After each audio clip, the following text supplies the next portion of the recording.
Ассаламу алейкум. Дядя Масыра. Добрый день, уважаемые коллеги. Все мы прекрасно понимаем, какова обстановка на данный момент в стране и в мире. И так как все мы сидим дома, мы вынуждены проводить нашу плановую беседу вот так, дистанционно. И тема нашей сегодняшней беседы – наркотики – это преступление. В жизни современного общества особо остро стали проблемы, связанные с наркоманией. Особенно большое распространение эта вредная привычка получила в среде молодежи. Проблема наркомании является наиболее актуальной в наше время, и борьба с ней – это задача не только государства в целом, но и каждого гражданина в отдельности.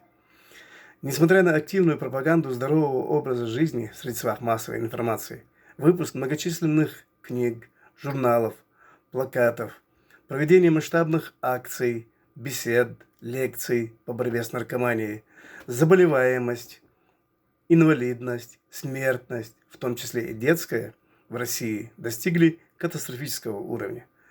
Потребление наркотиков наносит вред человеческому организму, приводит к моральному упадку личности. Причем деградация в результате приема наркотиков наступает во много раз быстрее, чем от алкоголя. Но это вовсе не значит, друзья, что нужно употреблять алкоголь вместо наркотиков. Они оба вредны для организма и запрещены нам по исламу. Харам. И так как все мы являемся мусульманами, верующие, вопрос о пристрастии к ним даже не рассматривается. Запрещено категорически. Согласно статистике, только официальных наркоманов в нашей стране более 600 тысяч. Каждый 8-й заключенный в настоящее время осужден по наркостатьям. Вы только вдумайтесь в эти цифры. Более 600 тысяч. Это только зарегистрированные. А сколько их незарегистрированных, которые нигде на учете не состоят. Каждый 8-й заключенный осужден по наркостатьям. Это ужасные цифры. Так что же это такое наркотик? Болезнь или преступление? Когда человек первый раз пробует наркотик, он уже нарушает закон. Итогом этого становится наркозависимость, то есть болезнь. Эта болезнь сопряжена с правонарушениями. Человек, употребляющий наркотик, покупает, хранит и распространяет их, а подчас и производит для продажи, вовлекая в свою деятельность и других людей. А это уже преступление, требующее наказания. Преступление, которым нет места в нашем обществе, которое не соответствует нашему менталитету. И долг каждого гражданина быть внимательным к окружающим себя людям, особенно к молодежи, быть ответственным за будущее подрастающего поколения.